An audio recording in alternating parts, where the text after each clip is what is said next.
Merinding, ini pesan Ustadz Abdul Somad pada umat Islam soal hari kemerdekaan tanggal 17 Agustus. Bagaimana kalau kita proklamasinya tanggal 18 Presiden? Jangan, kita pakai tanggal 17.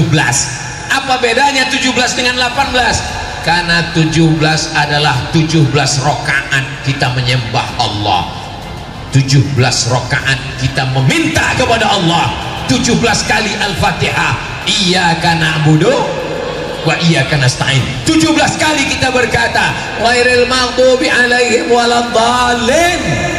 Amin. Kenapa dipilih tanggal 17 Agustus? Karena tanggal 17 Agustus 1945 tepat pada hari Jumat, bertepatan dengan bulan suci Ramadan. Hormati dan muliakan para habaib dan ulama. Siap memuliakan habaib dan ulama? Kenapa Ustadz bedakan habaib dengan ulama? Ada orang yang mewarisi darah Nabi Muhammad, namanya Habib, jamaknya habaib. Kalau satu orang Habib, kalau banyak habaib.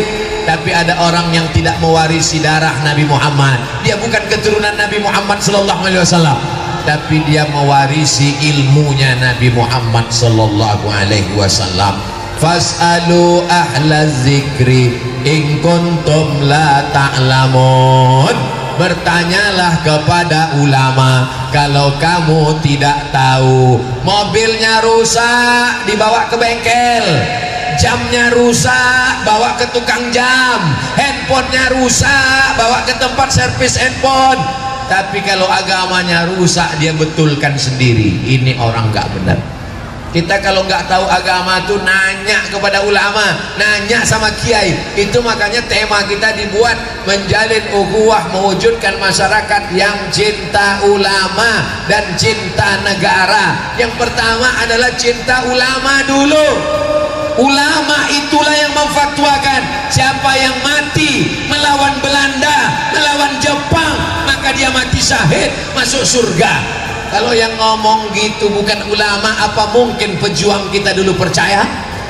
Gak mungkin. Datang Bung Tomo mengirim utusan, sama Jenderal Sudirman ngirim utusan ke rumah Hadratus Syekh Hasyim Asy'ari di Pondok Pesantren Tebu Ireng Jombang, menanyakan fatwa. Hadratus Syekh, Mbah Hasyim, tolong keluarkan fatwa, siapa yang melawan Belanda maka dia kalau mati syahid. Maka keluarlah resolusi jihad, keluar resolusi jihad dari ulama. Siapa yang melawan Belanda matinya mati syahid. Akhirnya meletuslah perang tanggal 10 November. 10 November diperingati sebagai hari, kok hari Kartini? Hari pahlawan, guys. Hari pahlawan. Kenapa hari pahlawan? Pada hari itulah merdeka bangsa 17 Agustus 1945. Dipilih Bung Karno 17 Agustus. Datang Sukarni menemui Presiden Soekarno. Bagaimana kalau kita proklamasinya tanggal 18 Presiden? Jangan, kita pakai tanggal 17. Apa bedanya 17 dengan 18? Karena 17 adalah 17 rakaat kita menyembah Allah, 17 rakaat kita meminta kepada Allah, 17 kali Al-Fatihah, iyyaka na'budu wa iyyaka nasta'in. 17 kali kita berkata ghairil maghdubi alaihim waladdallin. Amin. Kenapa dipilih tanggal 17 Agustus? Karena tanggal 17 Agustus 1945 tepat pada hari Jumat, bertepatan dengan bulan suci Ramadan. Induk dari segala bulan, bulan Ramadan. Induk dari segala hari, hari Jumat. Bertepatan hari Jumat Sayyidul Ayyam dengan Sayyidus Suhur bulan Ramadan 17 Agustus 1945. Yang mengerek bendera sedang puasa, yang menyanyikan Indonesia Raya sedang puasa. Indonesia tanah airku, tanah tumpah darahku. Apa maknanya? Ulama yang memfatwakan jihad fisabilillah, berteriak para ulama, Allahu Akbar. Akhirnya Belanda lari pontang-panting pulang ke Amsterdam, tinggal terong Belanda. Bapak Ibu yang dimuliakan Allah Subhanahu wa taala, itu makanya Pancasila kita, sila yang pertama adalah Allah, ketuhanan yang Maha Esa. Di mana itu diambil? Qul huwallahu ahad, Esa, tunggal, tidak berbilang. Jadi kalau ada orang yang tidak bertuhan, dia tidak layak untuk tinggal di negara kesatuan Republik Indonesia. Kenapa? Karena kita bukan berdasarkan komunis, kita bukan berdasarkan ateis, tapi negara kita adalah negara berketuhanan, ketuhanan yang Maha Esa. Siapa yang mengajarkan Tuhan kepada kita? Ulama, habaib. Kalau ulama tidak mengajarkan Tuhan kepada kita, kita tak bisa membedakan mana Tuhan mana hantu. Tuhan.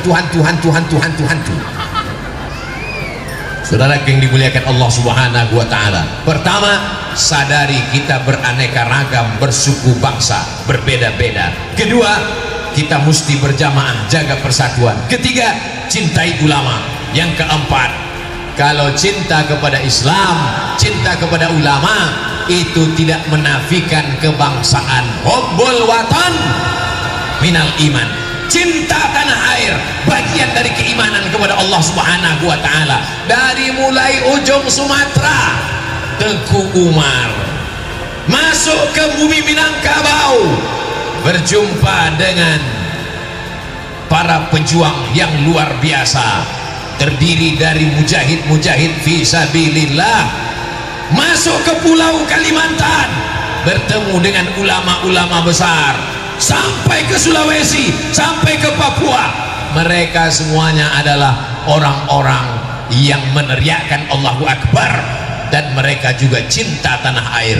Tidak bisa dibagi seperti mata uang, ada sisi kanan sisi kiri. Kalau dibuang satu sisi, maka uangnya tidak laku lagi. Cinta negara, cinta agama, cinta agama, cinta negara. Mengatakan la ilaha illallah Muhammad Rasulullah bukan berarti tidak cinta kepada negara, karena yang mendirikan bangsa ini adalah para alim, para ulama, para kiai, para habaib yang memperjuangkan sehingga kita bisa merdeka melawan Belanda.